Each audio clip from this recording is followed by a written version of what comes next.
Good evening, everyone. Welcome to Defenders Live. I am your host, Lora Thorson. Lee Weems has been a peace officer since 1999, serving as a patrolman, field training officer, detective, supervisor, and three-term chief deputy. And he now works full-time in the training space. He's also an adjunct professor of political science and criminal justice, bringing an academic lens to real-world decision-making. Lee holds a wide range of institutional instructor certifications through Georgia Post, the FBI, and the Federal Law Enforcement Training Centers. And he is a handgun combative certified instructor and a range master staff member. Through his work at First Person Safety and his ongoing content and commentary, he's known for a direct discipline approach to training that prioritizes thinking, accountability, and outcomes over trends. Before we get started, make sure you're subscribed, whether you're watching on Rumble or YouTube or listening on Spotify, Apple Podcasts, or anywhere else you find this show. If you don't want to miss another episode, head to defenders-live.com and become a free subscriber. That way, every new episode gets delivered straight to your inbox. And if you're looking for top-tier firearms and self-defense training, go to defenders-usa.com and check the calendar to see what's coming to your area this year. So I learned about you through a friend of mine, and I started checking out your podcast. I want to say this was a few years back. How long have you had the podcast? Oh, gosh, I think about 4 years now. Okay. So it might have been towards the beginning. And I was just exploring on there, and I happened to come across Brian Hill. hmm And I had never heard of the guy, didn't know who he was. And I started listening to you interviewing Brian Hill, and I was blown away by him. And that was the first introduction I had to him. And that made me do a little bit more exploring on him. And now, however many years later, I think it's been 3 years or so, it's amazing to me that like I personally know him and that he's an actual friend of mine and that he's such a cool guy. I mean, I hate to say it, but I think I sort of idolized him in the beginning, especially listening to him on your show. And I remember listening to it more than once as Yeah. well. So thank you for introducing me to him. Well, good. I'm glad it worked. Glad Yeah. it worked. Yeah, it was really cool. You know, before Brian took off on the whole national uh, instructing scene, he taught locally. He's about an hour away from me, an hour and a half. Okay.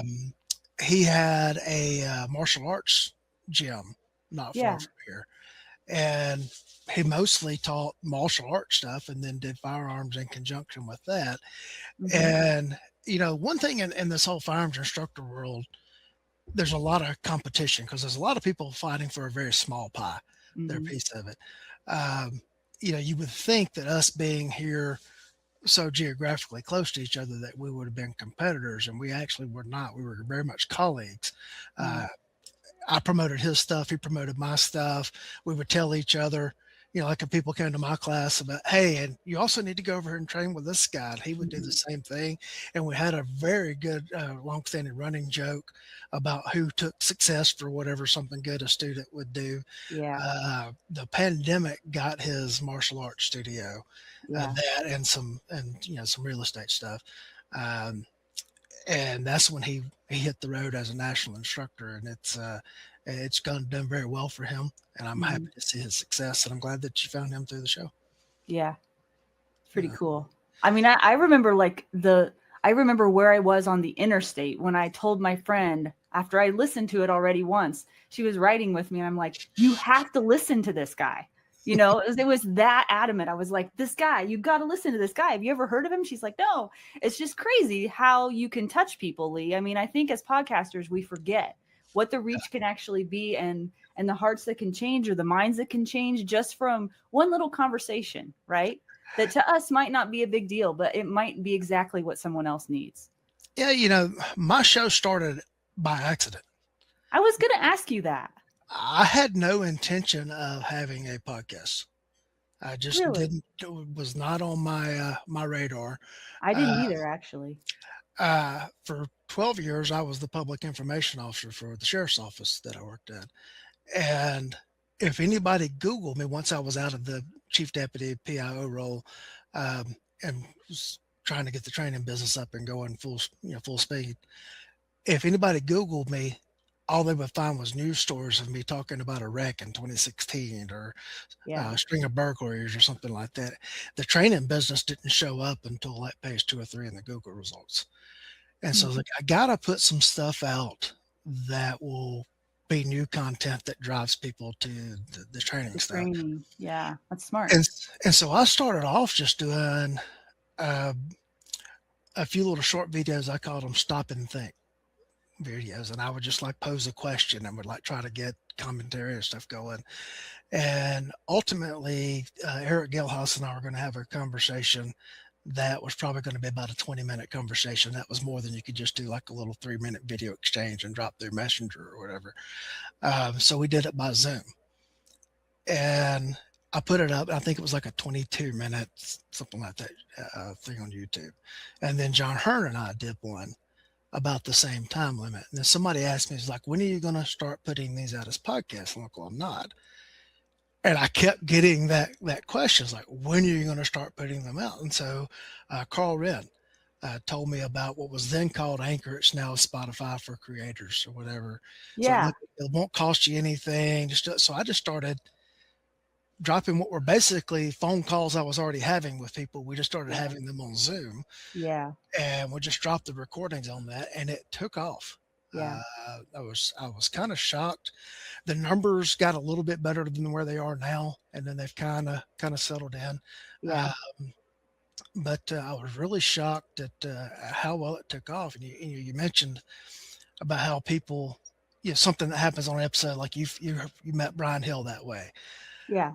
It amazes me because a lot of times, like, I hear the interviews as I'm doing them, and then I put them up, but I don't go back and like listen to them really closely. Yeah. But other people will like listen to the episode. I'll get like an email that asks a very insightful question, or I'll be at an event. Somebody will, I was listening to that episode with you and Lora Thorson, and and I have to go back and listen to it then to see exactly what it Yeah. was What did I say? we said. Yeah. And so I'm very appreciative that people have found value in it. Mm-hmm. Yeah, there's definite value there. And I was looking back on some of your older episodes and I was like trying to see a pattern. I was like, what is Lee Weems' legacy on the, through the podcast? What is it that he's trying to leave behind? Is kind of what I was wondering. Um, I think the best episodes of the show are when we had on a lot of what I would call the first generation trainers, a lot of the original Gunsight people, Mm-hmm. and people who were part of that era as far as training that went on, like Tom Givens, Dave Spalding, Mm-hmm. those guys, where we documented a lot of the history of how all this got started. Yeah. Because you think about it now, anybody can, and here's two of us that have done it, anybody can fire up the cameras and get out to an audience now. And back in the old days, that wasn't it. You actually had to get through editorial filters and get out and reach audiences that way. And I think the populace had a much longer attention span back then. Mm-hmm. And really and truly trying to take deep dives into issues where we like to be on the show. I like to say we keep it on the deep end of the pool to avoid the low attention span that's on the internet out there. Yeah. And try to stay in theme. I'm really proud of documenting a lot of the history. And sometimes I'll get people like, when are you going to write a book on this? I am. It's just an audio visual book. Yeah, you're writing it as you go. Yeah, just get on the YouTube page or download them on Spotify. Transcribe all of the shows. You can make a book right there. Yeah. Yeah. A lot of them are literally, they are especially the early episodes were phone calls that I was already having. Yeah. And now people just got to listen into them. They were like fly on the wall type situations. Yeah, I love that. Yeah. So sometimes when I do these conversations, I forget I'm recording. You know what I mean? Yeah. Yeah. So, so you mentioned John Hearn. John Hearn is a particularly interesting character. I've had him on the show, and I recently went to his presentation called Crimes and Criminals, I think is what it's called, that he just did. And I've never met anyone like John Hearn before, but I do notice that you guys have how do you describe your relationship with John Hearn? I don't know. How did this I come about? When did you get to know him? And Well, I met him through Tom Givens and okay, Rangemaster, okay. and uh,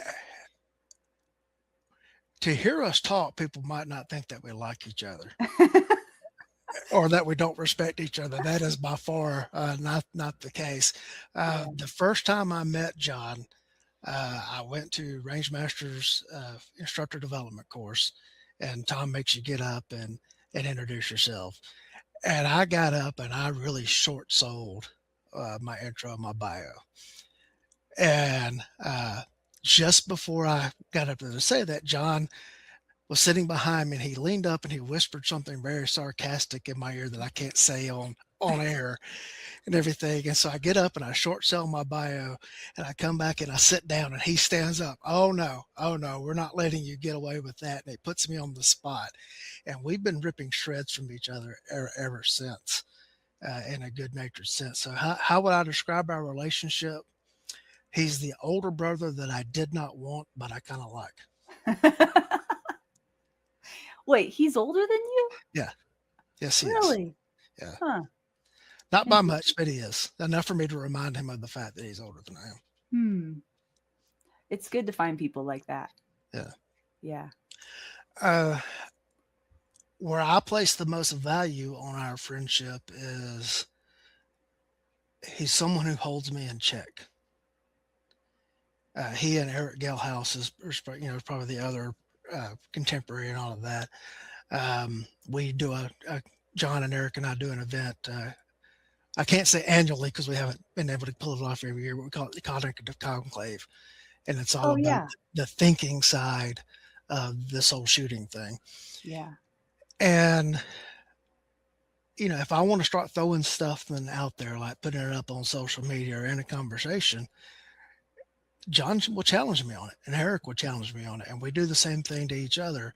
Hmm. And it makes sure that we are solid in what we're saying, that we're not just able to go out there and throw drive-by comments Yeah. or throw things out there. That's I, important. I know if I start going too far on the edge, John's going to yank my chain Hmm. gleefully and Hmm. artfully, and I'll do the same to him. And Hmm. it makes us be better.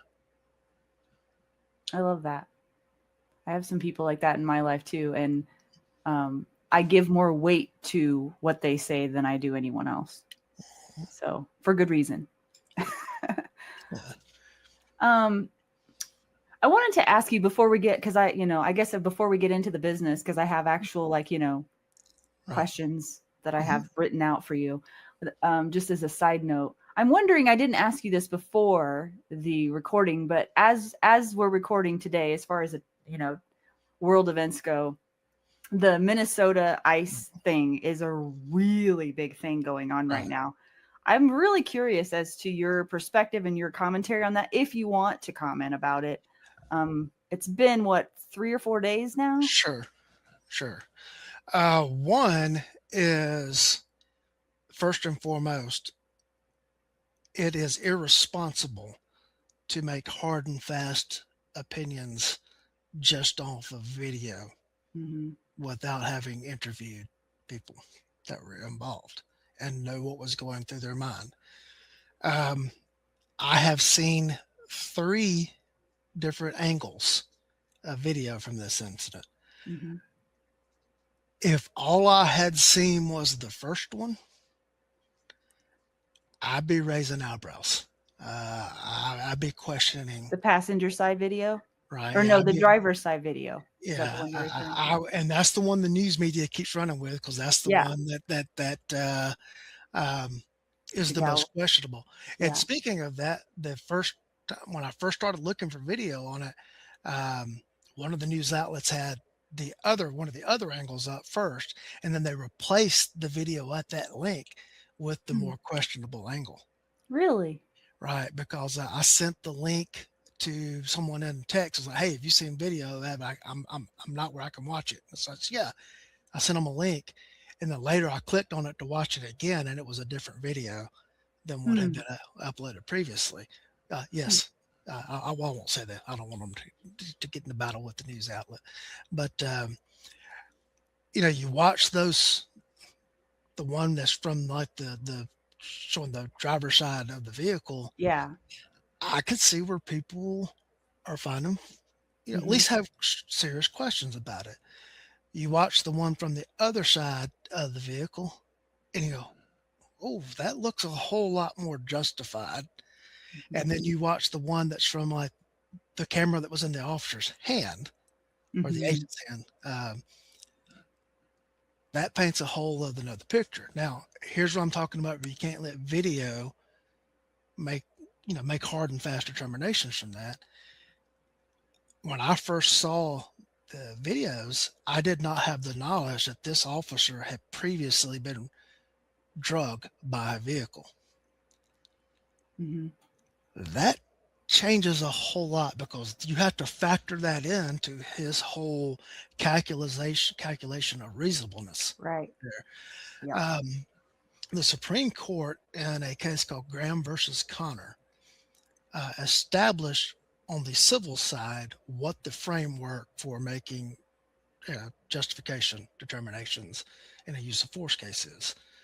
And that is, it has to be objectively reasonable based on what a reasonable officer with serious, similar training, experience, everything would do in those same circumstances as they are occurring, understanding that they are tense, uncertain, and rapidly evolving, and without the hindsight 2020 Hmm. that would come later. Hmm. And so if I put myself in that agent's shoes, having already been drugged by a vehicle, and then, standing, he's walking up to the car and it all of a sudden is coming towards him and the tires are spinning in the ice, Hmm. hits him. Okay. Again, I haven't interviewed him, but I can start looking at that being objectively reasonable use of force. Now, here's where I'm going to make the other side mad. Just because something is objectively reasonable doesn't mean that it's a good tactic. Okay, a 9mm bullet ain't going to stop that car. Mm. And perhaps concentrating on getting out of the way is a better tactic. Now, I can say that I'm sitting in Georgia and it is 66 degrees here. I'm not standing on a frozen roadway, roadway in Minnesota with a car coming towards me, barreling towards me with its tires spinning and everything. We don't, I don't think the public understands this. Yeah, I The, was going to ask you that next. the courts don't say you have to be 100% right. You have to be objectively reasonable. Okay, you can be wrong, but still be reasonable. Hmm. And I take you with that to an incident in, I think it was Cleveland, Ohio, several years ago. A young boy by the name, I think his name was Tamir Rice. Officers were dispatched to a city park about an individual with a gun. They drive right up to the individual, get out, and the guy turns around and he's got a gun in his hand, and one of the officers shoots him, kills him. Turns out it's a boy who was holding a toy gun. Okay, you can't walk over to the guy and then, oh my gosh, that's a toy. After the Okay, fact. Yeah. that doesn't make it wrong. Is at the instant the force was used was reasonable. He thought the guy was raising a gun at him. Hmm. I've personally been in that situation. Mm. 4 days after Columbine, I was a rookie officer in field training. I confronted a guy with a toy gun, and I almost shot him. And the fact that it would have turned out to be a toy doesn't change the fact that I didn't know that at the time I used force. That's what I'm saying. It just has to be reasonable. It doesn't have to be 100% correct. And as the court saying Graham versus Connor, we can't come in with 2020 hindsight. Hmm. And then things we found out after the fact, changed that whole reasonableness equation. Just like if we find out things after the fact that would paint the officer more reasonable, if the officer didn't know them at the time that they used force, then they can't claim, oh, look, but yeah, the fact that the guy just committed a murder 3 blocks away, and was running, away from that, that doesn't change the whole thing unless the officer Right. knew it at the time. Hmm. Uh, like I saw one commentator in the immediate aftermath of this is like, why didn't he shoot out the car tires? Really? Yeah, Really? yeah, that's not going to stop the vehicle. Even I know better than that. That's not going to stop the vehicle. And so again, it's the standard is not right. The standard's not you like it. The standard is not you agree with it. The standard is was it objectively reasonable? And I don't want to make a hard and fast pronouncement, but based on all three of the camera angles that I've seen, based on the knowledge that the guy had been drugged by a car, the car did hit him. You can make a case for objective reasonableness. You don't have to like it, but you can make that case. Yeah, that's all really good. Thanks for weighing in on that. So I think that's on a lot of people's minds right now. I mean, especially, the news cycle changes. I don't know, however many days it seems like something new and crazy is happening. So then that outweighs the thing before. But right now, that is what everyone is talking about. And Yeah. A couple other things that go along with that is you've got the local and state officials in Minnesota that are claiming they're being frozen out of the investigation. Well, as the Secretary of Homeland Security has said, you're not being frozen out. You have no jurisdiction. mhm, There's nothing to freeze you out of. And she is 100% correct. mhm. He was a federal agent performing federal duties. The state and local government have no authority over the And guy. some of the things that I hear some of the state and local politicians saying in some of these cases really just confuses the public even more Right. and makes the division even worse. Right. It's just, I I don't know. I don't want to go into it, but it just I remember what the news used to sound like, in the 90s. Just like if you just flip on the news, the 6 o'clock news or whatever, what that would, sort of kind of sound like. And now, because I don't watch like the news on TV like I used to back then, I just watch clips here and there. I'm just like appalled at what the heck is going on? What just the way that it's presented is so odd. The things they choose to highlight and how they skew certain things and leave out other things, it just is. But to someone who doesn't know any different, I can see how they would be easily swayed one way or the other in that. And it's just so unfortunate to watch. It's hard to Growing up, and I'm a news junkie, and Yeah. I'm a government and politics junkie. Yeah. Um, uh, Growing up, we would have the nightly news on the local station at 6 o'clock. Yeah. And then you had a 30-minute national broadcast at 7 o'clock. I grew up on the East Coast, so Eastern time. Mhm. Yeah, from 7 to 7:30. Yeah, there was like one national thing on each network. And then you got the 11 o'clock news for 30 minutes. And then, ABC had Nightline that would come on after that. And that was it. And then you had your local newspapers. Mhm. Well, that's been replaced by 24/7 coverage with all the social media and everything that entails and go along with that. And they want to keep eyeballs glued as much as they can. So they're going to go with the most controversial things. Mhm. I mentioned earlier that I used to be the public information officer. Well, we had two deputies that were involved in an incident. And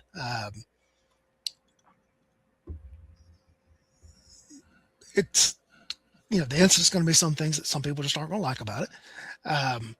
But they made a 100% correct legal decision. And when a local Atlanta reporter initially reported on it, and then it drew national attention, and I'll say it was Fox News. And, that's the new channel of the right wing, side, so to speak. Local Fox affiliate did a news story on it. Big Fox picked it up. Big Fox omitted several key facts that changed the narrative. No kidding. And this was when?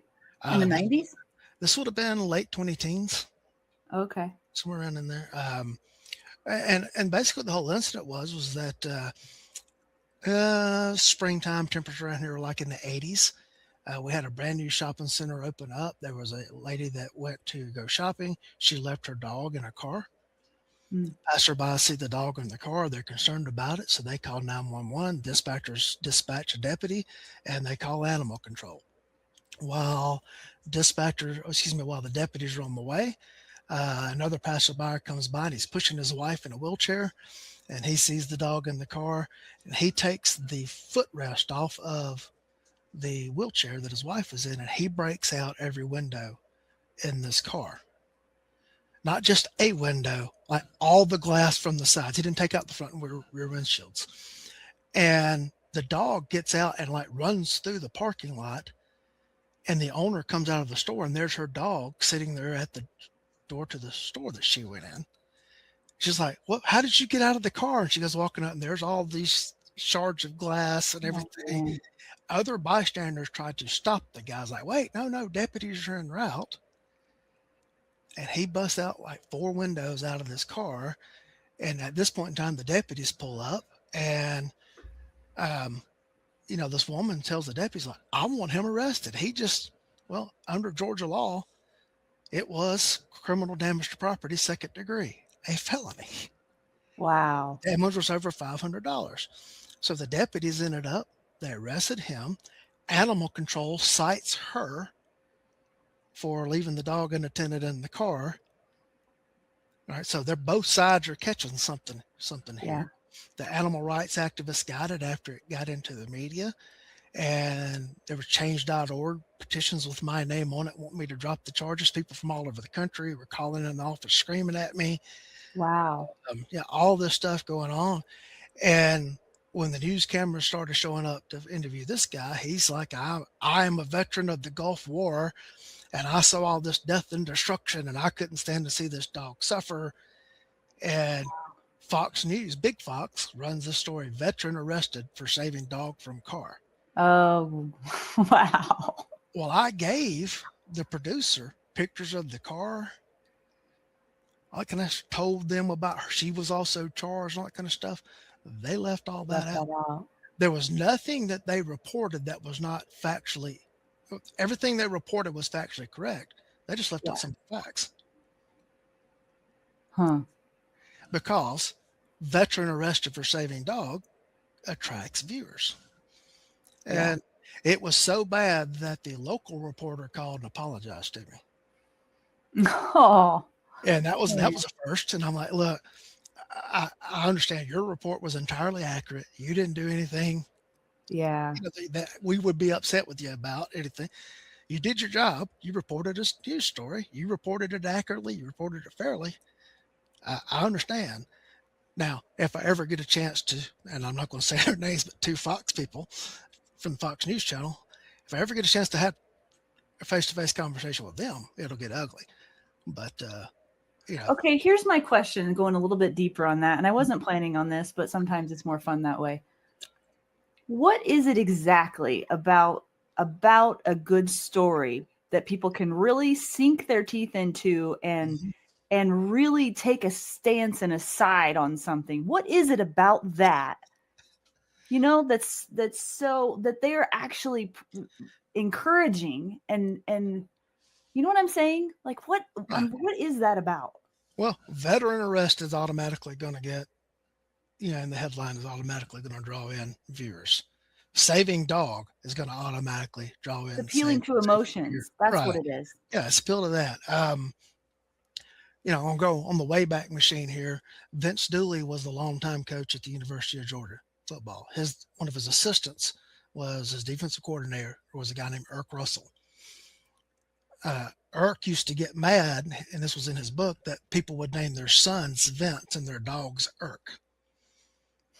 And then he took a job at a college in South Georgia, and he said he came to realize that people thought more of their dogs than they did their children. And so now he thought he was honored that people would name their dogs after him. Wow. And so, that one headline we were just talking about, in media terms, they would call that a dog whistle event because it attracts everybody I to get it. Because what you're saying. people got to be mad at the cops. They got to be mad at the veteran getting arrested, and he saved this dog. Why was he in? So it's all about activating emotions, it sounds like. I mean, Right. Oh, and here's the kicker, and I left this out earlier.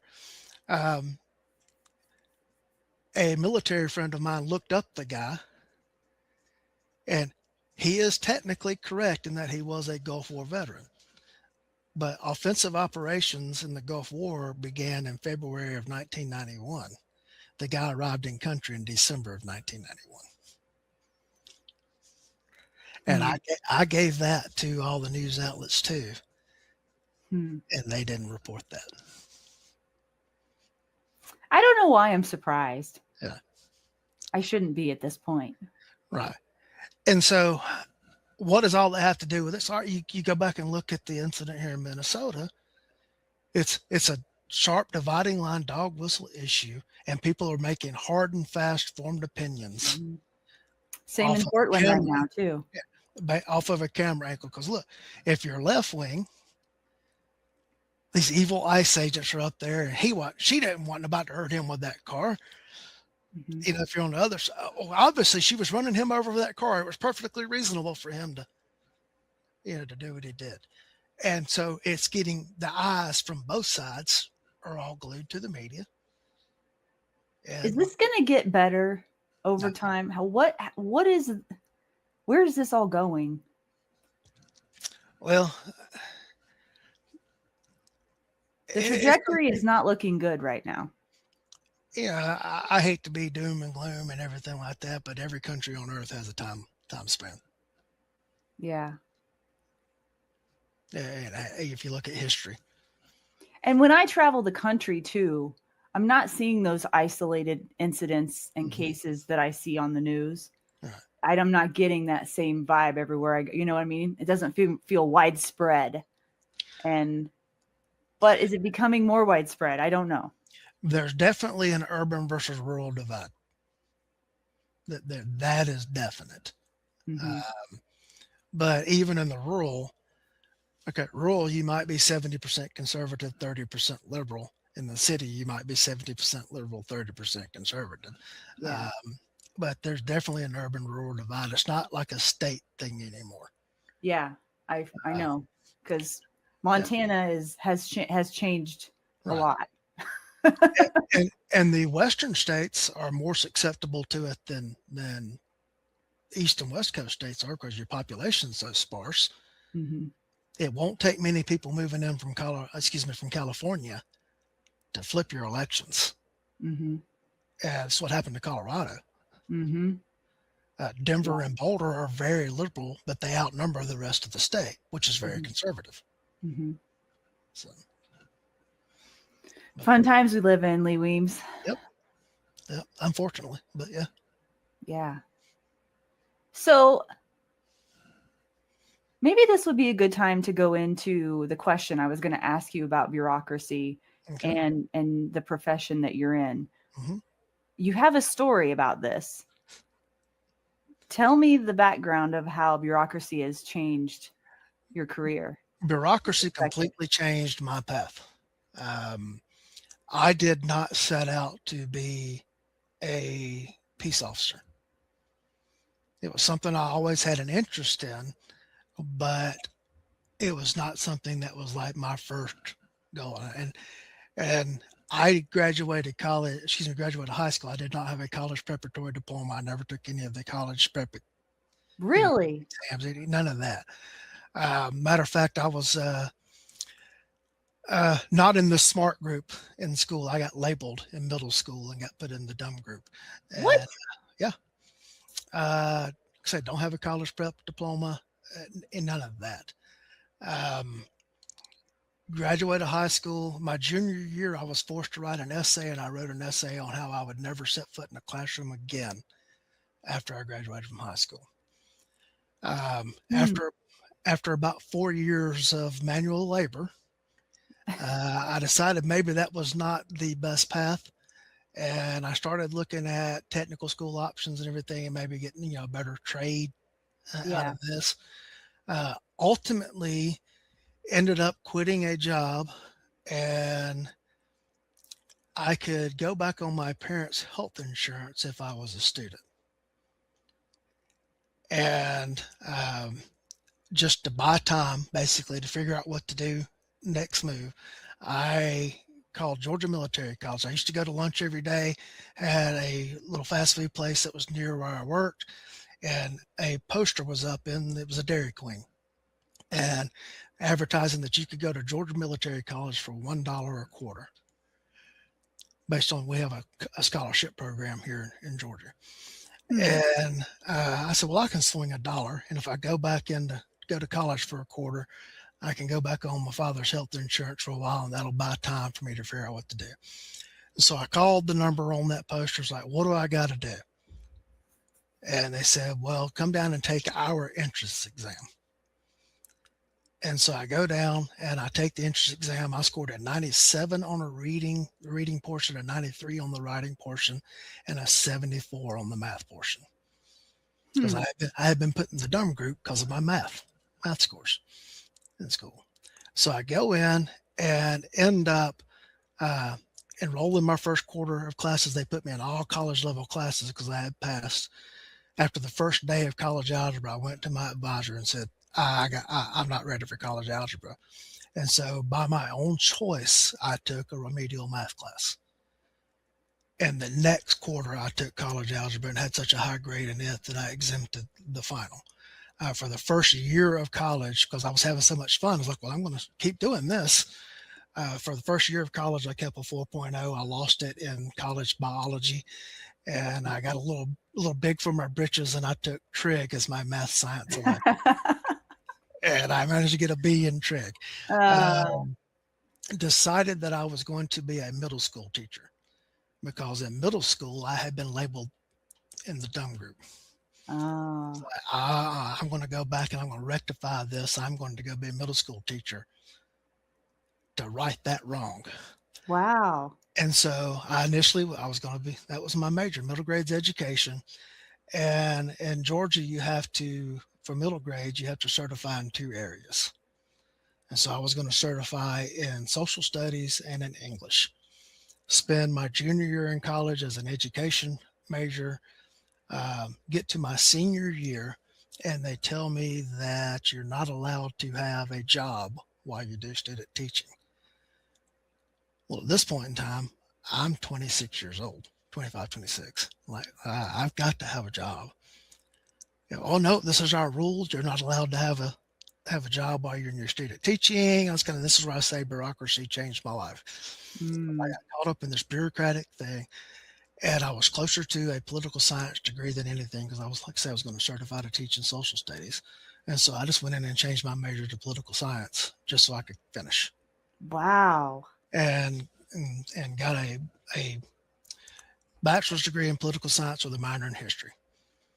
But like I said, I did spend that year as an education major, and I took all the class where I learned the term pedagogy.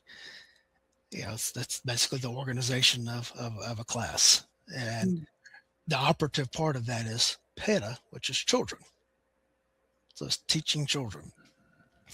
Um, Realize that a degree in political science is not going to be an employable degree. So basically, I'm coming out of 4 years of college no more employable than I was. I have the same experience, not in with that degree, but I know what you mean. Other than the fact that I could now say I had a college degree. Right. Um, so I began looking for other options, and I found a police department that would pay for me to go to graduate school if I worked for the police department. And Oh. it was funny. My father did 27 years in the military and was adamant that I would not have anything to do with the military. And so he was out of town. I went and stayed in his house and in my mama's house while they were gone. And I did my interview and got hired without telling them anything about it. And so I graduated from college, went back home, and I graduated December 17th. And I'm back home at Christmas time, and they were like, so what are you going to do now that you graduated? So I've got a job. What are you going to do? Well, next Monday I start with the police department, and that did not go over well whatsoever. But Wow. I went to work, and in my interview, I told the the command staff that I would give them 5 years. I'll work here 5 years. By that point in time, I'll be done with my master's degree, and I'm going to go on about my life's work. And I got a master's degree in public administration, and I've been a cop ever since because I've just not been able to quit it. Yeah, that was going to be my next question. What has kept you there? Bureaucracy? No. One, I'm good at it.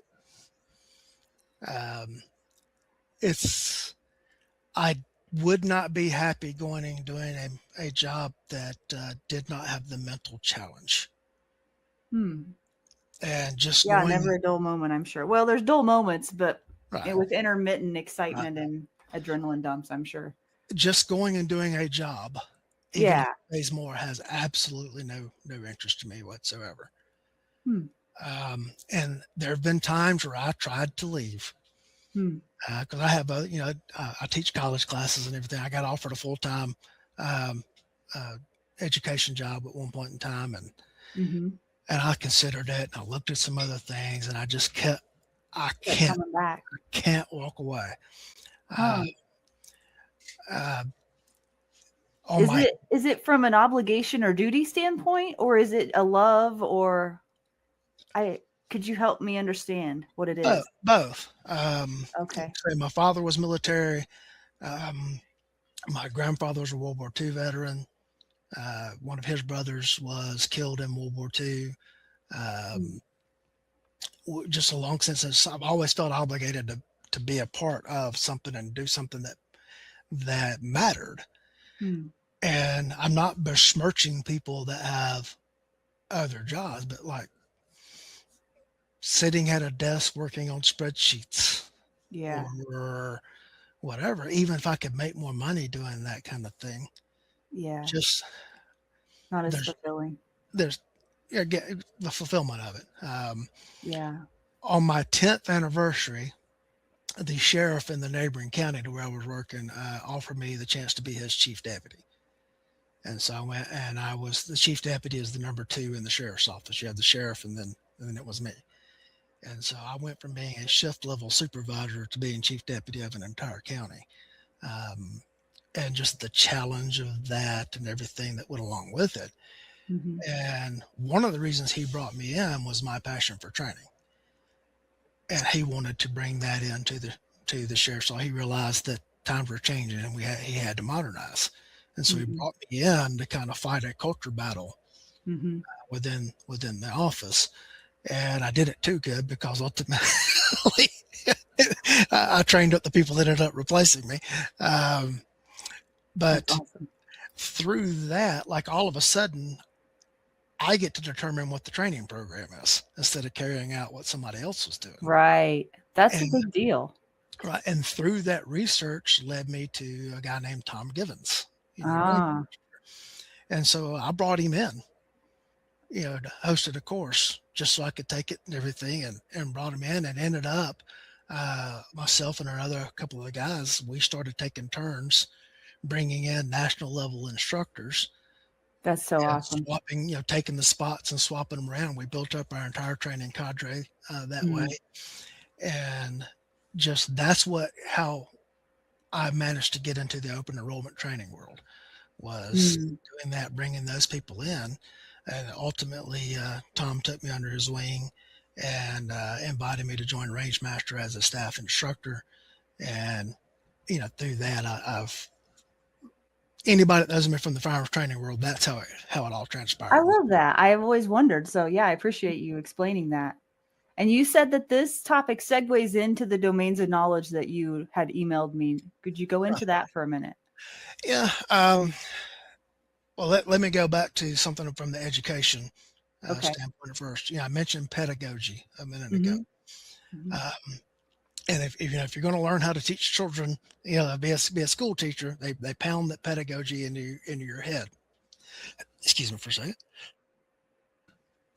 25 years later of this cop thing, I go back to grad school and I get a graduate certificate in adult education, workforce and adult education. And the buzzword in adult education is andragogy. Okay. That's the teaching of adults. Mm-hmm. And they want to tell you how teaching adults is so much different than teaching children. And, some of the key text in adult education goes in the characteristics of adult learners. And some of the key phrases, things in that is that adults want to be self-directing. They want to be able to make their own choices. They don't want to be browbeaten. They want to have a say in what's going on. They want a practical application Mm-hmm. For the knowledge that they're learning or being exposed to, whether or not they learn. All of that. And they want to make a big difference is that different models, like in the pedagogy model, the teacher's at the top and the students are all at the bottom and information is going one way. Mm-hmm. But in the andragogy model, the teacher's in the middle, the students are all surrounding, and the information's two ways. Well, there's a latest trend in traditional education circles. They're calling student-centered learning. And guess what? What the pedagogy people are now pushing of student-centered learning is just a repackaged model of the andragogy model. Basically, all people, whether they're children or adults, want to have some say in what's going on. I agree with that. And so that has changed my philosophy in teaching, because quite frankly, I'm one that gives a lot of deference to experts. And I grew up in a very extended family with a lot of contact with great uncles and great aunts and everything. And I tend to give deference to the people that came before me, and I want to go learn from them. And if they say this, then whatever. Well, that's kind of the way I presented material. I won't say taught, because I don't know that I was actually teaching anybody. That's the way I presented material a long time. And because quite frankly, that's a lot of what was presented to me too, is I'm the expert. I'm going to tell you the best way to do this. Now do it. Mm-hmm. And if you don't do it the way I'm telling you to do it, it leads to confrontation. It leads to confrontation. Dang it, Thorson, I have told you that's not the right way to hold a gun. Now do it the way I told you. Right. And everything. And to now looking at the whole, whether you want to call it the student-centered learning approach or the adult learner characteristics. Mm-hmm. Hey, Thorson, do me a favor. Do what you were doing just then. Now, on this next evolution, I want you to roll your hand a little more and fill in this space in your grip and go ahead and shoot a few rounds like that. What did you see different? Oh, well, the way you just showed me, the sights returned back to where they were, or something along those lines. Yeah. Asking for feedback. Yeah. And then it's like, okay, so which one do you think works better? Oh, well, the way you should. Well, make a decision. Mm-hmm. And basically, you're helping guide them to make a decision to what's better versus trying to beat them over the head with what's better. Mm-hmm. If you've been listening to Defenders Live and something in you knows it's time to go deeper, not just in your training, but in your life, become a paid subscriber of Defenders Live. Each month, we meet for a live group call, having real conversations about physical growth, emotional discipline, and spiritual strength. You'll be part of a growing community of people just like you, committed to becoming true defenders of life and of their families. This isn't about being perfect. It's about showing up, doing the work, and not doing it alone. So go to defenders-live.com and become a paid subscriber and take your next step toward becoming the kind of defender this world desperately needs.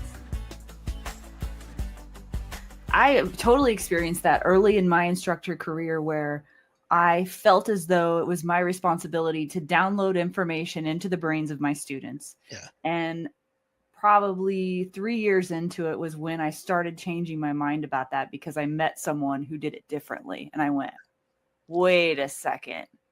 And I actually was angry, Lee. Yeah. I was angry because my intention has always been good, and I never wanted to mislead anyone or do anything wrong. I always was trying to do the right thing by my students, but I didn't realize until then that it was more of a conversation, or should be, and an adaptability on my part to the student rather than this rigidness of, a PowerPoint, A, B, C, D kind of a thing. Mhm. And also what I've noticed, and maybe you have too, is it's way more fun that way. Oh yeah. Everyone is so different. hmm Yep. Yeah. Yeah. There's a better connection between Right. coach and student, in my opinion. But show them the material, present it in a way where they have a choice, Mm-hmm. and the results are so much better. Yeah. And the big thing too is that there's less conflict. Mm-hmm. And I owe a lot of students apologies. I probably do too. Yeah, I want to go find them. Hey, you remember that day on the range when I yelled at you for what? I'm sorry. Um, Um, do you think that had anything to do with how you were trained in law enforcement? That was kind of. Oh yeah. Yeah, I imagine that influence carried into Oh you yeah. as a trainer. Absolutely. And I imagine your experience and your background, or anyone in your position who becomes a firearms trainer, what are the things about that particular background that are advantageous to be a civilian trainer, and some things that actually might be holding trainers back with that kind of a background? Well, and this can kind of get into the domains of knowledge Oh, topic as well. yeah. Law enforcement is one of our failings is that we will send somebody to an instructor school and immediately consider them to be an expert in that Mm, topic when there's not been a chance to experiment with the material, mhm, find things out and then come back. And then now you're trying to teach it to everyone mhm, else mhm. when you may not really even understand what you're doing with that. Yeah. The benefits to the law enforcement side or the institutional side is other people pay for you to go to a lot of schools. Mm. And I have shot quite a bit of taxpayer furnished ammunition in my life, and the taxpayers have paid for me to go to a lot of training in a lot of schools. Yeah. Um, that and access some things that are not available to a private sector student. Mhm. One would be took an 80-hour course through the Federal Law Enforcement Training Center to be a use of force instructor. And so an 80-hour Wow. laboratory on use of force. Mhm. They had a company of actors that did all the role play. You had a lawyer following you around, How debriefing you. fun was that? Was that a blast? Oh, it was absolute Oh, blast. The most work I have ever done in a class, because there were 5 pass or go home points in this class. wow. And we had someone dismissed from the class on day 9 of the 10-day class at one of those pass or go home points. Oh, Um, no. so there was a lot riding on it. Yeah. But that's where I learned, all the stuff, Graham versus Connor, the objective reasonableness, all that kind of Mhm. stuff. That level of class is just not available to the private sector.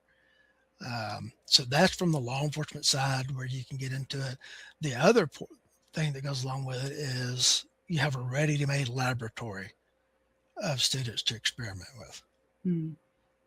good or bad. Mhm.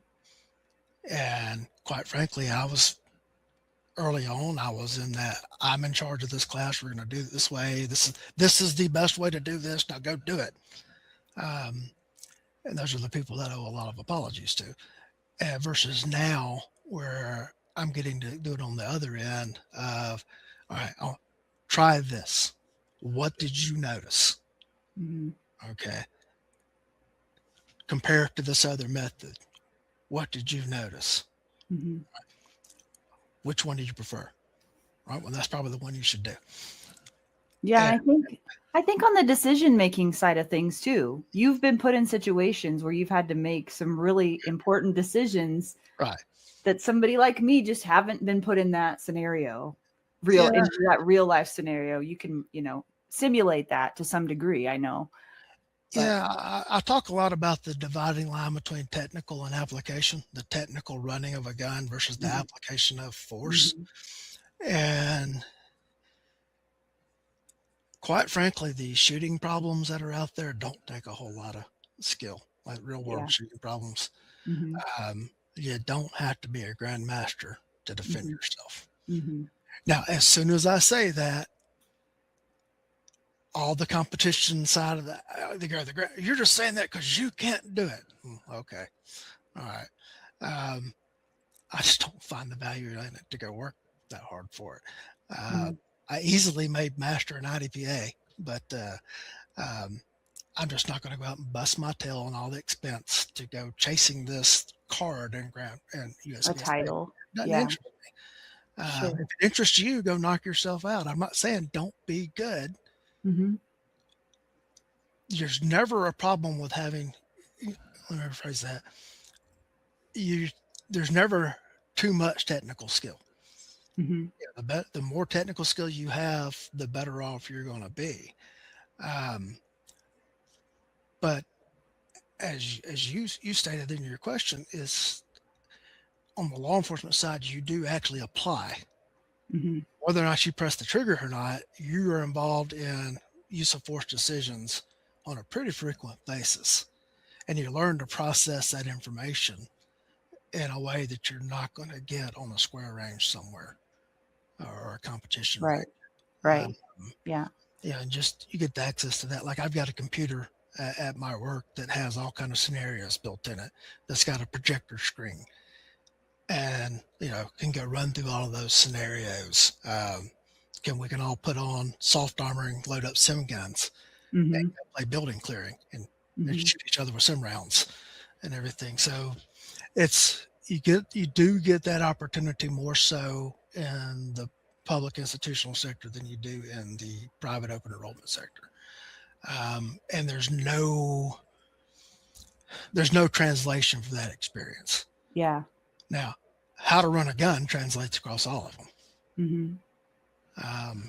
And I make a lot of people on the highly technical side mad. It's like, well, when all you know is what the readout is on the timer, that's all you know. And so that's what you Yeah. base all of your decisions on. And yes, there is a go signal in real life, but it's not an Mhm. auditory go signal usually.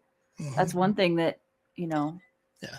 is interesting about our community and how we train. It's almost always an auditory go signal, Right. and that's not necessarily real life. So Right. that's just one small example. Right. Just the simple advent of using a turning target versus an audible ghost signal Mhm. can be different for Mhm. people because they Mhm. can't be having their eyes fixed on where they're going to draw and present to.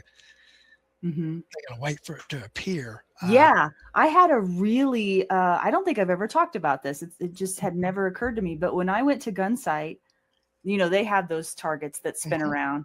And that was the first very harsh lesson that I learned. No one yelled at me. I was yelling at myself Yep. to manage my ammo properly because I ran out of ammo when the target turned toward me. I should have been able to just I could feel the heaviness of my gun and know that it was almost out of ammo. And Yeah. did I choose to do attack reload in between when I had the time? No. And then that target turned around and I maybe had 2 rounds left and that was it. And that feeling, even though that wasn't a real person standing there, they had simulated it good enough that I had some adrenaline going and I was really, Right. in my mind, that was a real person and I lost in my mind. And I remember going back to my motel that night and just feeling so like, oh my God, Laura, you had an opportunity to top off between, the next evolution and you didn't do it. And from then on, Lee, Yep. that is just something automatically in my mind. I'll never forget to top off my mag when I have the opportunity. It's So, amazing how just a little bit of cognitive load yeah, causes the technical skills to completely erode. yeah, yeah, Performing a reload is not hard. yeah. It's not difficult. Having the processing brain power to know. Well, I needed forethought in order to do Yep. it. I needed Mhm. to be thinking, Yep. and obviously I wasn't. I must have just been in drill mode where I'm like, Mhm. so what? I'll just reload it Yeah. whenever. But Yeah. if this is real, then I needed to be putting myself in the realness of that situation. And for Yeah. whatever reason, that moment just solidified in my brain. Mhm. And And I never failed to manage my ammunition from then on. Yep. So You yeah. experienced something. Yeah. You experienced, and It left an impact on me. experiential learning theory. Yeah. You experienced something, you had the chance to reflect on it, Mm-hmm. and you absorbed that experience, and it stuck with you. Mm-hmm. And now it changes the way you do things going forward. And thank God that was in a training environment, in a Mhm. safe training environment, and I got to learn the lesson that Right. way. So Yeah. I'm thankful for that. I mentioned John Hearn and Elk Gearhouse earlier in the event that we run, Cognitive Conclave.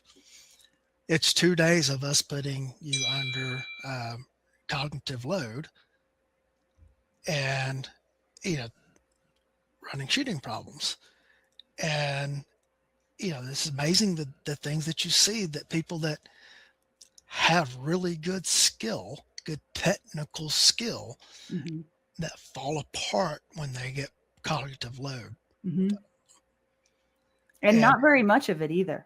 right. And if you're Yeah. not exposing yourself to that in training, you're not going to be ready Mm-hmm. for it when it actually happens. Mm-hmm. What do you mean, Lee? You're not going to rise to the occasion? Oh, no, no, no, no. I'm not going to suddenly be able to run a 4-minute mile. Yeah, I know. Yeah. It is just funny though. I think some people really do believe they'll just rise to the occasion, Yeah. and be a It's hero. it's funny. My mother never learned how to swim. Oh, yeah, I can relate to that. Um, the church that we attended, I was growing up, had a swimming pool. Really? Yeah, the church Wow. had a swimming pool. My mother actually worked for the church and everything. It would be like, we'd be there while she was at work. Hey, can we go swimming? She's like, I can't go out there with you right now. Oh. And one day I asked her, I said, Mama, you can't swim. What good is it going to do for you to be out there? Anyway, I'll figure out something if you need, Yeah. and I go back to that now. It's like, she wasn't going to suddenly learn how to swim, Mm-hmm. and be able to come in and rescue one of us. Mm-hmm. Yep, I have the same issue, and I have thought about it, and I will not take my kids anywhere swimming in any, even by the river, anywhere near water without my husband. I Mhm. just won't. So, because we did have someone locally here that died of drowning in the river. A kid did, because the parent Yeah. couldn't save him, and it was just so tragic. And Yeah. that really hit home for me. And I thought, I need a plan for this. So we just don't go unless my husband's there. Yeah. Yeah. And I mean, I would die trying, Lee, but I would definitely die. yeah, yeah. And it's, I own several guitars. Hmm. I'm not a good guitar player. I was going to ask you, are you a musician? I own several, but I'm not a good player at all. I can tell Yeah. you everything I know in about 15 minutes. Do you Uh, like to sing? I used to. I don't do much of it anymore. Oh, you have a great texture in your voice. That's what made me wonder. Thank you. I used to do some church singing and some other things. I don't do any anymore. I know what point you're going to make here. Go ahead with it. But I've got the fact that I own 4 guitars. Uh-huh. 3 now. I sold one. The fact that I own 3 very nice guitars doesn't make me a musician. Mm-hmm. I haven't put in the technical study to get good at that. I can strum chords in the keys of G and D. And if you get away from that, you have exceeded my ability. Yeah. Um, It's the same thing. just owning a firearm doesn't make you proficient with that firearm. Yeah. And, I'm not going to suddenly, if a bad guy kicked in my door and said, I'm going to, murder you and everybody you hold dear, unless you can play the Moonlight Sonata on that guitar right now, I'm not going to suddenly be able to pick it up and play the Moonlight Sonata. Mm-hmm. I'm just not going to be able to do that. But, you can correlate that over to It's a great training. analogy. Right. But you can also say that the technical skill that you're going to need to actually solve an event probably is not going to be that much of technical skill. You're not going to have to be grandmaster level to do it. You can probably do it. The military has done some studies correlating, and they say once you hit like USPSA B class, they start to get into diminishing returns. Hmm. And it's like, so work hard to get your technical skill to that point, maintain that technical skill, which requires recency of training and, Mm-hmm. consistent practice. But then we need to start working on other things. Mm-hmm. Which, it's situational awareness, paying attention, avoiding trouble. Mm-hmm. A good flashlight Mm-hmm. turned on at the right time can save you from a lot of problems. Mm-hmm. There's lots of places you can't take a gun legally, so having other skills are very important as well. Shooting's fun. It is. It's fun, and if going out and chasing master and grandmaster is your heart's desire, have at it. Mm-hmm. Have at it. Have fun, but understand that's not the be all end all, and that people that want to get solid with the presentation from the holster, their skills and everything, but then they want to go take a medical class. They want to go take other things. That doesn't make them mediocre. Well, that reminds me of one of my questions. You talk about focusing on essentials doesn't mean settling for mediocrity. What do you mean by that? Just that, be able to get the gun out of the holster in a reasonable time. Be able to have meet accuracy standards on demand, everything. So you're not talking about a 1 second draw to first shot kind of thing like that. Right. Okay. But in the training world, we get locked in on if you don't have a sub-second draw, then whatever. Mm-hmm. Yeah. I can find very few gunfights that the speed of the draw was actually relevant to the outcome. I'm sure there's probably been some, but you don't just see it. So what is this argument of having a surplus of skill then? What is that all about? I actually just interviewed Jim Shanahan on my show. I love Jim. This week's episode where he talked about surplus of skill. Oh, okay. Again, technical skill is a good thing.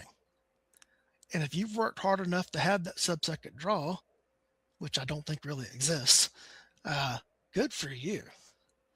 But if you're telling someone else that's working hard and they're giving you that 1.3 or that 1.5, or you're going to fail because you don't have the sub-second draw. Oh, I get what you're saying then. Yeah, that's not true. Yeah, it's just not true. Good, core, solid, essential skills on demand. Mm-hmm. Yeah, it doesn't make you a mediocre shooter, a mediocre person. Mm-hmm. Who was a better shooter, the USPSA master or grandmaster, or one of the old PPC bullseye guys? Yeah. Back when I used to compete in IDPA, there was a local guy that was a master. Back then, I was a sharpshooter expert back in those days. That I think he ultimately ended up making distinguished master. I couldn't come close to touching him on an IDPA range. We both showed up at a Glock match, and I beat him by 20 seconds. Because all the moving in and out of firing position and all that kind of stuff, all the playing of the game was gone. It's just, we're going to stand here and deliver and shoot the speed and accuracy. So which set of rules are we playing by? Mm-hmm. That reminds me of one of the blocks of classes I took at a Girl in a Gun conference last year. You were there last year, weren't you? Yeah. I never did. I don't think I ever got to talk to you. But anyway, there was a lot of instructors there. It's like, geez, talking to every one of them is impossible almost. What was the guy's name? Daryl. He's a big guy with a beard. Daryl Bulkey. Bulkey, yeah. I took his class. I forget what the name of it was, but he had, it was a shoot, no shoot type, thinking based thing. And he got after me because I had developed a habit in competitive shooting of flagging innocent people, basically. Yep. And I thought, I can just switch that off. I'm not going to do that. And I did it like 3 times in a row before I finally got so mad at myself that I was able to bring that muzzle down and then go to the shoot target. But yeah, that was one thing. And I left that class so mad, not at him, but at myself, and talked to him later afterwards, and he was very encouraging. But that was just an example of a habit that I had that I didn't realize I had, that he really brought that out and pinpointed it and highlighted it and went, well, what about this in your decisional shooting scenario? You probably don't want to be flagging innocent people, right? I'm like, oh my gosh, no. And if you would ask me, are you going to flag innocent people? I would say, of course not. I would never do that. Right. So that was great learning for me. Right, because in the competition, even in IDPA, which is supposedly defensive based, it's not. It's a game. But in USPSA, we're being judged by a clock, and so the shortest distance between 2 points is a straight line. So if I've got shoot target on the right, no shoot in the middle, shoot target on the left, well, the fastest thing for me to do is engage that target on the right, go straight line across. That's what I kept doing. Yeah. All right. It's going to slow me down if I avert the muzzle or divert the muzzle, whichever word you want to use, divert that muzzle to go around that no threat, over, under, however you're going to do it, and come back to that other target. It's going to add to your time. But in the real world, and I know the competition folks hate when you say the real world, it is some level of a crime to sweep the muzzle across that no shoot person. Right. Yeah, and what's crazy is that if you would have asked me before I took that, and they would have told me what the course of fire was, I was adamant that I would never flag an innocent party. Right. I couldn't even conjure doing that, but I didn't realize I had been doing that and practicing it in competition. It didn't occur to me that I'd actually been practicing that. So that was really interesting to me. So, yeah.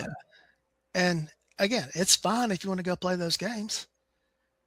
I used to show up at a cop class and be one of the best shooters in the cop class, and I thought I was good. I went to my first IDPA match, walked through the door thinking I was going to walk out having shown all these, private citizens how to do this, and got absolutely smoked.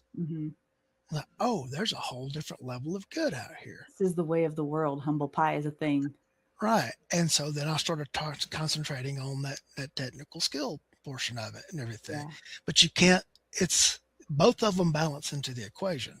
Yeah. And, we were going to talk about domains of knowledge.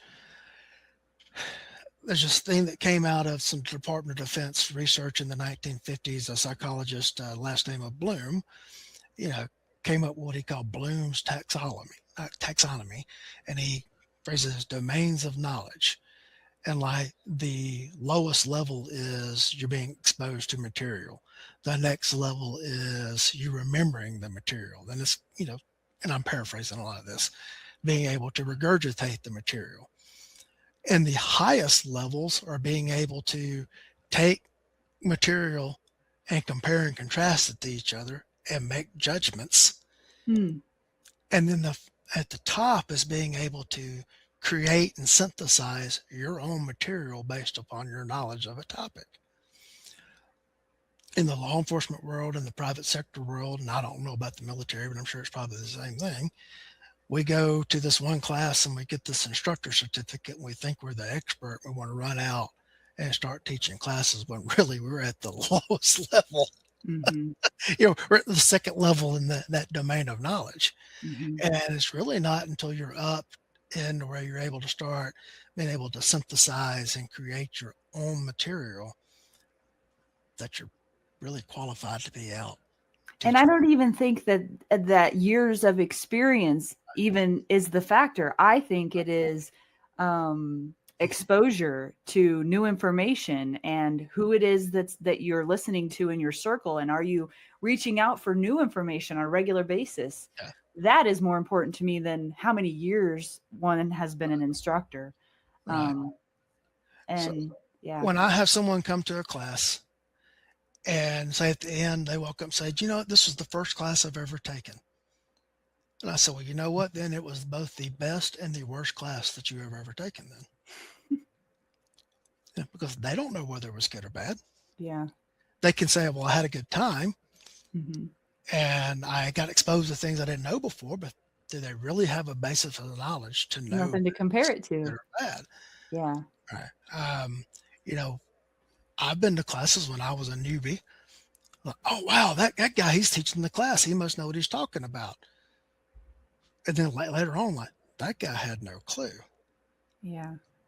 And or now I go to one and they're like, yeah, this isn't Mesh, this isn't Gene and Han, but you've got that other level of knowledge to be able to compare and contrast and synthesize and make judgments as to whether or not it's good. Has having all of the people that you've had on your podcast helped you with that a little bit?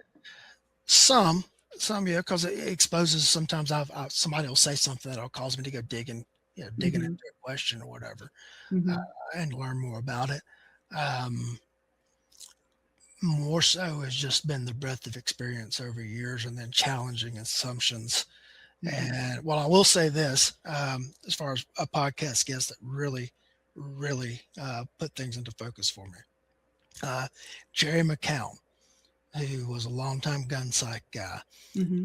I had him on the show, and he talked about an incident in which an instructor embarrassed a student. Oh.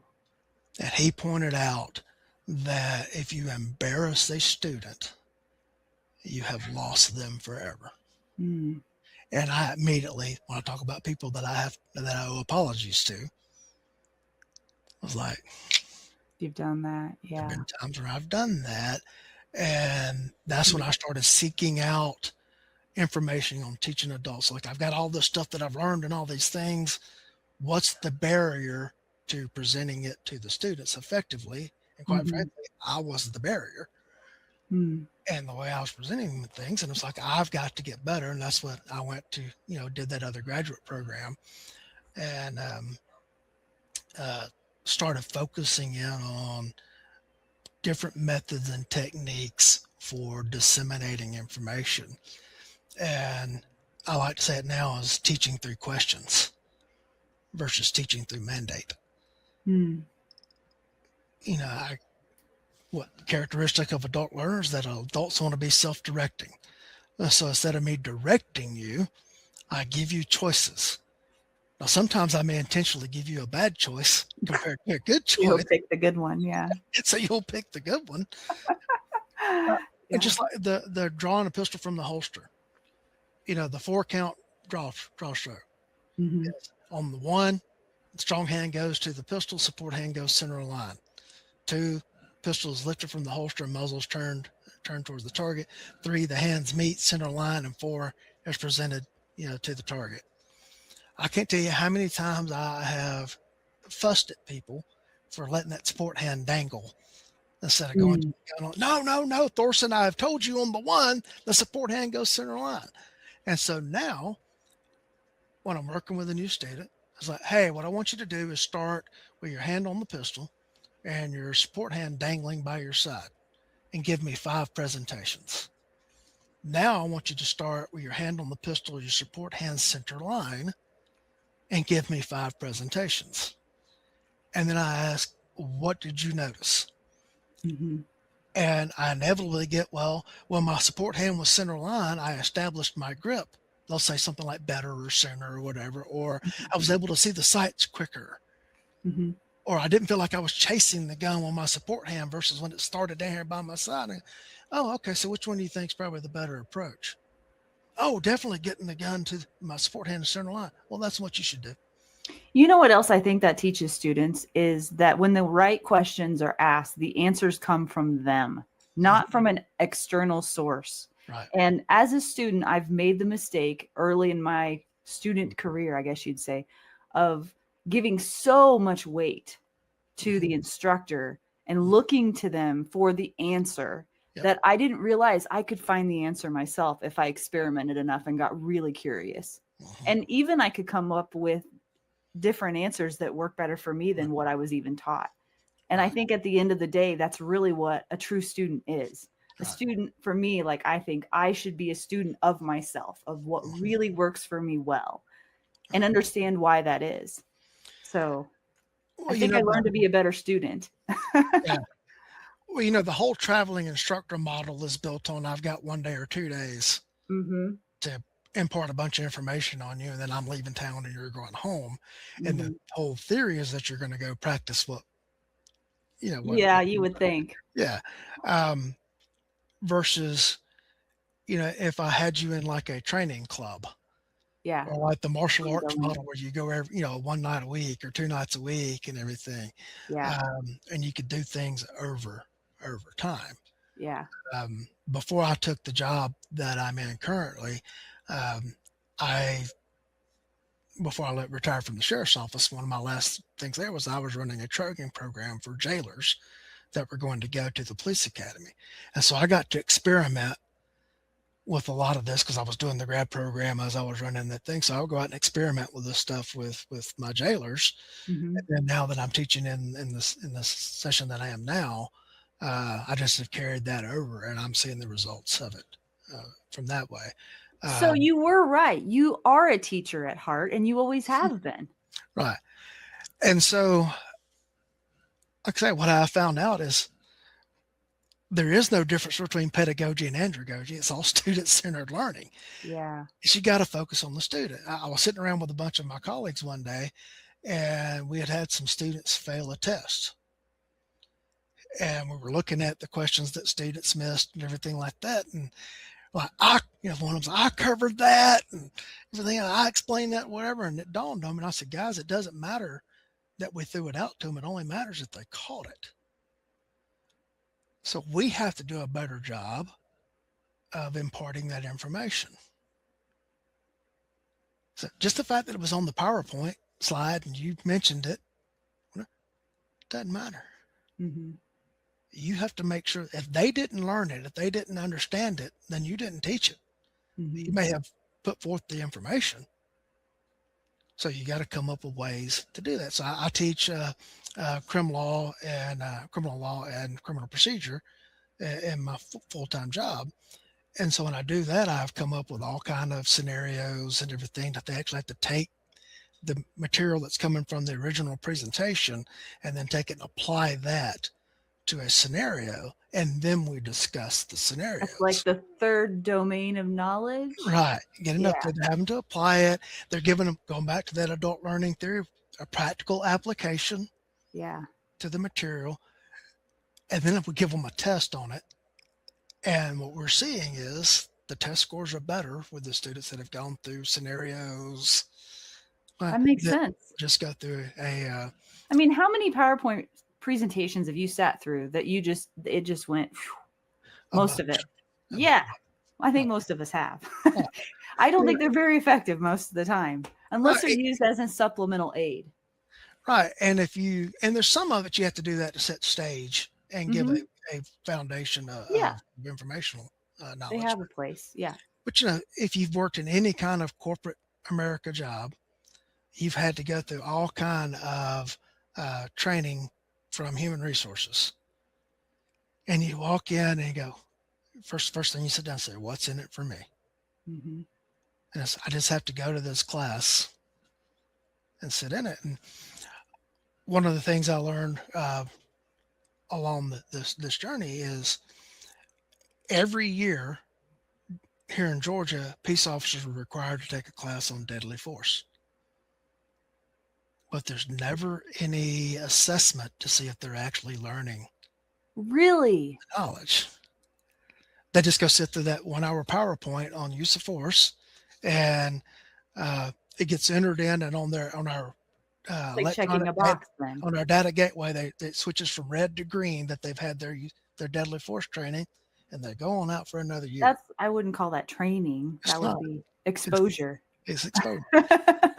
And so one year, I got on, I forget the name of the program that I used, but it was basically an online poll everywhere was the program.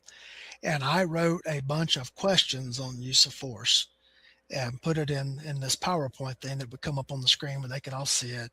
And I told everybody to bring either a smartphone, a laptop, or a tablet to class with them.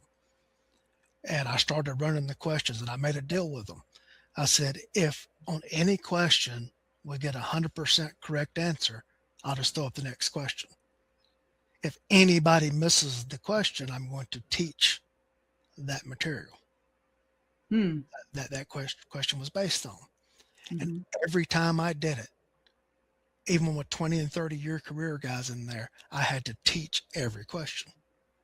You're kidding me. Wow. Because we're just throwing out information. We're not doing a practical, Wow. there's no scenario with it that where they can make mental connections to the material, anything. So Wow. I just sit there and it's like, sooner or later, he'll get to the last slide and we'll be able to go. Yeah. You've got to put that, there's got to be some sort of assessment model to make sure that we're, Yeah. to measure how effectively we're presenting the information and whether or Mhm. not it's actually being understood. You're doing good work, Lee. That is really important. It's a thimble trying to empty the ocean, but Yeah. um, Yeah, but it all helps. uh, Wow. Well, I feel like we could sit here and uh, talk for hours more, but we probably should wrap it up, don't you think? all right.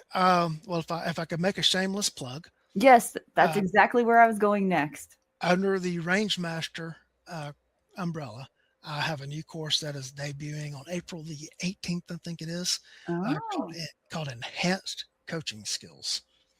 And basically, this class is for people who are already a certified instructor, whether okay.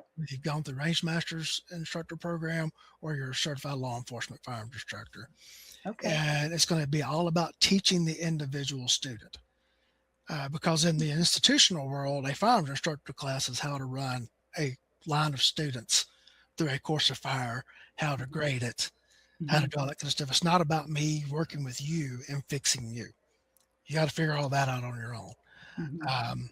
And so the class is going to start out with, I'm going to give you the material on adult learning characteristics and student-centered learning. Um, I'm going to have probably 3 hours on that before we go to the range. And then we're going to work through some individual shooting diagnostics that I have learned from other instructors and some that I have developed myself. And then going to go through, that's going to be the rest of day one. And it's all about how do I take Lora Thorson and help Lora Thorson be a better shooter or whoever the shooter is. Mhm. And basically, I'm trying to teach you how to coach you. That's cool. I love that. Right. And Can then people find that on your website? it's on the Range Master, Oh, Range Master. rangemaster.com. Okay. But because it's going to be done through them, but I'll link it on my stuff too. It's on some of the social media stuff. And for those of you that are listening and not watching, if you want to find out more about Lee or train with him, you can go to firstpersonsafety.com or thatweemsguy.com Right. to listen to the podcast. What did we miss, Lee? Where will you be this year besides Rangemaster? You get a girl and a gun this year? I'll be at a girl and a gun. Okay. Coming up in March, you got the tactical conference in Dallas. Okay. And that is a gathering of like 42 instructors, 42, 44, something like that. 3-day event. All of us teaching 2-hour blocks. And you have to sign up for the live fire classes, but all the classroom portions are just go in and grab a seat. And so basically it is a huge smorgasbord of training opportunities. You can go I want to spend 2 hours with that guy, see if I like what they have to say or not, whether I want to go pay to do a full class with them or not. That's cool. And that's in Dallas, Texas at the Dallas Pistol Club the last weekend in March. Find it on rangemaster.com. I've got a girl and a gun, which is May, isn't it? First part of May, yeah. Yeah, first part of May in Colorado. I haven't talked to Robin yet about what classes will be, but it will probably be my trigger management classes where I do all the individual diagnostic stuff, and then we'll come up with something else if she wants more than that. That's what I taught last year was trigger management. And then in October, the last weekend in October, I think that's the 24th and the 25th, here in Georgia, John Hearn and Eric Gelhaus will be at the Red Hill Range up in Martin, Georgia, doing the Cognitive Conclave, and we do not have registration information out for that yet. Okay. That's forthcoming. That's a full year. Yeah, that's the big group stuff that I got coming on, and then like I said, the enhanced coaching skills will debut in April. I just don't think you have enough stuff going on, Lee. Not at all. Between the podcast, the job, training. I mean, Not Yeah, at all. it's funny. It's like some days I'm sitting there, gosh, I got too much to go. I want a break. And then when I have a day off from everything, like I did over the holidays, Yeah, I go stir crazy. me too. I didn't know what to do with myself. It was so weird. Yeah, I And go then ahead. getting back on track was hard for me too. So I think it's better for me just to not have that much downtime. Yeah, Yeah. my alarm went off to go back to the office for the first day the other day, and I woke up literally. What is that noise? The alarm. Oh, it's my alarm. Wow, you adapted quickly. Yeah, yep. Oh, well, it's been a pleasure to have you on. Thank Thank you you. I so enjoyed it. much for your time. We went an hour 30. That's Oh, longer yeah. than I usually have with guests, Okay. but I love your stories. You're great to have on the show, and Thank, you've been so gracious with your time. thank you. Thank you. I enjoyed it.